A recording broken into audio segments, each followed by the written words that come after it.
Movie की कहानी के स्टार्ट में एपल ऑफ ईडन के लिए दो बहुत बड़ी एसोसिएशंस की फाइट चल रही थी। उनमें असासिन क्रीड और टेम्पलर्स के दरमियान में बरसों से फाइट चली आ रही थी। टेम्पलर्स का इसके बारे में ये मानना था एपल ऑफ ईडन को जो भी पालेगा और इसकी सभी प्रॉब्लम्स को सॉल्व कर देगा और वही आदमी इंसानों की सोच पर काबू पा सकेगा। लेकिन यहाँ पर एपल ऑफ ईडन को हासिल करना इतना भी ज्यादा आसान नहीं था, क्योंकि एपल ऑफ ईडन की रखवाली कोई और नहीं बल्कि असासियंस कर रहे थे। एंशिएंट स्पेन में असासिन्स ब्रदरहुड को देखते हैं जो वहाँ पर अपने नए मेंबर को एपल ऑफ ईडन की रखवाली के लिए कसम दिलवा रहे हैं। इसके बाद हम लोग 1986 में आते हैं, जहाँ पर हमें एक छोटा बच्चा दिखाया जाता है। जब ये कैल लिंच नाम का बच्चा जब अपने घर वापस जाता है तो वो ये देखता है कि उसके फादर जोसेफ ने उसकी मदर को मार दिया है और उसके फादर अब अपने बेटे को वहाँ से भागने का बोलते हैं, क्योंकि यहाँ पर बहुत जल्दी टेम्पलर्स फाउंडेशन के गार्ड आने वाले थे। यहीं पर हम कैल के फादर के हाथ में असासिन्स की सिग्नेचर प्लेट को देखते हैं और यहाँ पर ये हमें पता चलता है कि कैल की फैमिली भी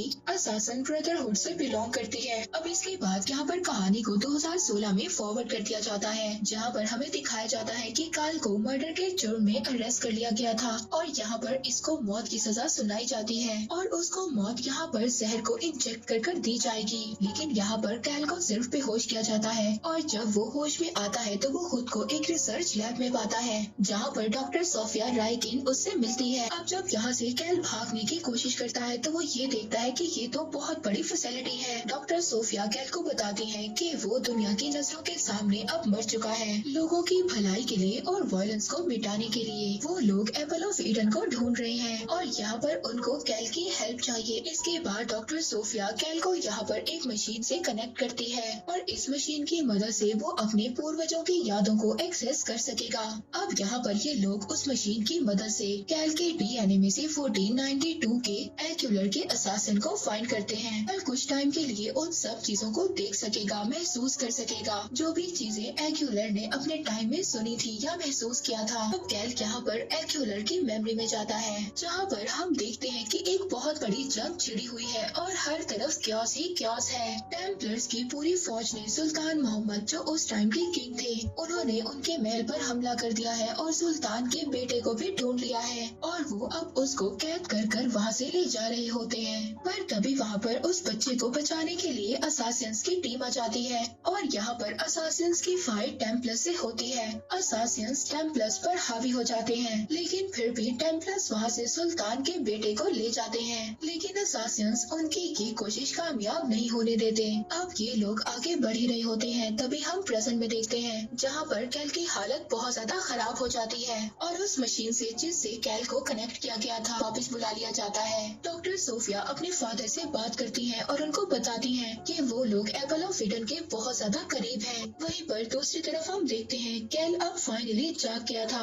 डॉक्टर सोफिया उसके सेल में कैल से मिलने आई थी। कैल वहाँ पर डॉक्टर सोफिया को मारने की कोशिश करता है, मगर डॉक्टर सोफिया कैल को कन्विंस कर लेती है और उसको उसकी मरी हुई मदर के बारे में याद करवाती है। यहाँ पर कैल डॉक्टर सोफिया से पूछता है कि तुम मेरे बारे में इतना सब कुछ कैसे जानती हो। यहाँ पर डॉक्टर सोफिया कैल को बताती है कि जब उसको अरेस्ट किया गया था तो उन लोगों ने उसके डीएनए को एक्यूलर से मैच किया था और यहाँ पर ये लोग कंफर्म हो गए थे कि एपल ऑफ ईडन तक इन लोगों को कैल ही पहुँचा सकता है। सोफिया यहाँ पर कैल को ये भी बताती है कि उसके फादर एक असासिन थे जिन्होंने उसकी मदर को मार दिया था और अगर किसी तरह कैल इन लोगों को एपल ऑफ ईडन तक पहुँचा दे तो ये लोग वायलेंस को ह्यूमैनिटी से पूरी तरह से मिटा देंगे, जिसके बाद ह्यूमंस फाइनली आराम से रह सकेंगे। अब कैल जब यहाँ पर सेल में घूम रहा होता है तो वहाँ पर वो अपने जैसे और भी लोगों को देखता है जो असासिन्स की फैमिली से ही बिलोंग करते थे। अब इन सब लोगों को मिलकर एपल को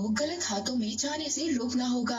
अब कैल को जबरदस्ती उसके रूम से लाया जाता है और एनिमल्स के लिए तैयार किया जाता है। कैल की कंडीशन बिल्कुल भी ऐसी नहीं थी कि वो दोबारा से एनिमल्स के जरिए पास्ट में जा सके, लेकिन वो फिर भी अपने पास्ट से कनेक्ट हो जाता है और यहाँ पर कैल के पास्ट में हमें दिखाया जाता है कि एक्यूलर और उसके एक साथी को टेम्पलर्स ने बंदी बना लिया है और अब इन दोनों को पूरे किंगडम के सामने जला दिया जाएगा। मगर ये लोग यहाँ पर भी हिम्मत नहीं हारते। टेम्पलर्स के गार्ड ने इन लोगों को मौत की सजा के लिए इस फंदे पर चढ़ा दिया था, लेकिन यहाँ पर एक्यूलर छूटने की कोशिश करता है और कामयाब भी हो जाता है और इसी के साथ साथ वो अपने साथी को भी छुड़वा लेता है। इनके लिए यहाँ से भागना इतना भी ज्यादा आसान नहीं था, क्योंकि इनके आगे पीछे पूरी टेम्पलर्स की फौज पड़ गई थी। लेकिन जैसे तैसे कर कर ये लोग इस फौज से फाइट करते हैं और यहाँ से अपना पीछा छुड़ा लेते हैं और भाग जाते हैं। इसके बाद दोबारा से हमें प्रेजेंट में दिखाया जाता है कि कैल का कनेक्शन एनिमस से टूट जाता है और वो नीचे गिर जाता है। हम यहाँ पर देखते हैं कि कैल की कंडीशन बहुत ज्यादा बिगड़ रही थी और उसकी बॉडी भी पैरालाइज्ड होने वाली थी, पर ये पैरालिसिस टेम्पररी ही रहता है। यहाँ पर डॉक्टर सोफिया बहुत ही जल्दी कैल को क्योर कर लेती है। अब ये सब कुछ यहाँ पर कैल को बिल्कुल भी ठीक नहीं लग रहा था, क्योंकि अगर ऐसा ही सब कुछ चलता रहा तो वो बहुत जल्दी मारा जाएगा। मगर इसके बाद कैल दोबारा से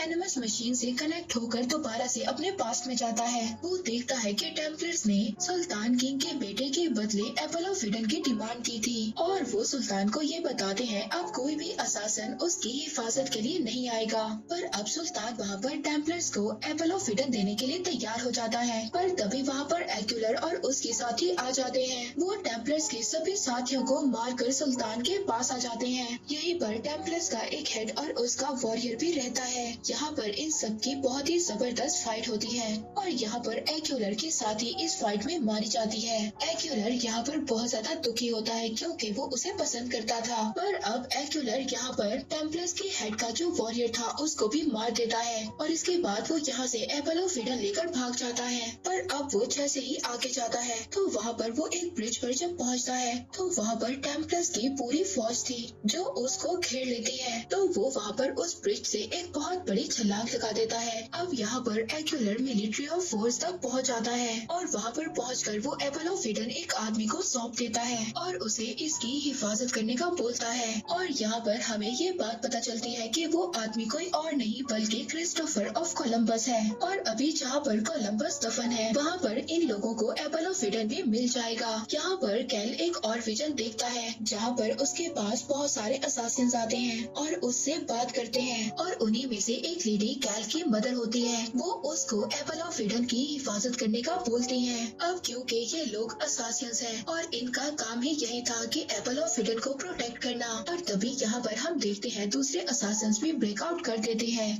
पर यहाँ पर फाउंडेशन के गार्ड्स एनिमस को पूरी तरह से सील कर देते हैं। अब सोफिया अपने फादर के साथ स्पेन रवाना होती है, जहाँ पर से वो एपल ऑफ ईडन को हासिल कर लेती है। मगर कैल तभी इस बात को डिसाइड करता है कि वो ऐसा नहीं होने देगा, क्योंकि वो भी एक असासियन था। अब वो वहाँ पर अपने सभी साथियों के साथ मिलकर गार्ड से फाइट करता है। पर तभी हमें यहाँ पर एक और बात पता चलती है जो टेम्पलर्स फाउंडेशन की हेड थी, कि वो एपल ऑफ ईडन का इस्तेमाल इंसानियत की भलाई के लिए नहीं बल्कि इंसानों के खिलाफ इस्तेमाल करेंगी और इस एपल ऑफ ईडन से ये लोग इंसानियत को अपने काबू में ला सकेंगी। पर ये बात डॉक्टर सोफिया बिल्कुल भी नहीं जानती थी। हम यहाँ पर देखते हैं कि सभी असासियन मिलकर इस फैसिलिटी के सभी गार्ड्स को मार देते हैं, लेकिन इस फाइट में इन लोगों के बहुत सारे असासिन्स भी मारे जाते हैं। अब डॉक्टर सोफिया और वो लेडी हेड हेलीकॉप्टर में बैठकर यहाँ से चले जाते हैं। कैल उनको रोकने में नाकाम हो जाता है। अब टेम्पलर्स फाउंडेशन ने एपल ऑफ ईडन को हासिल कर लिया था।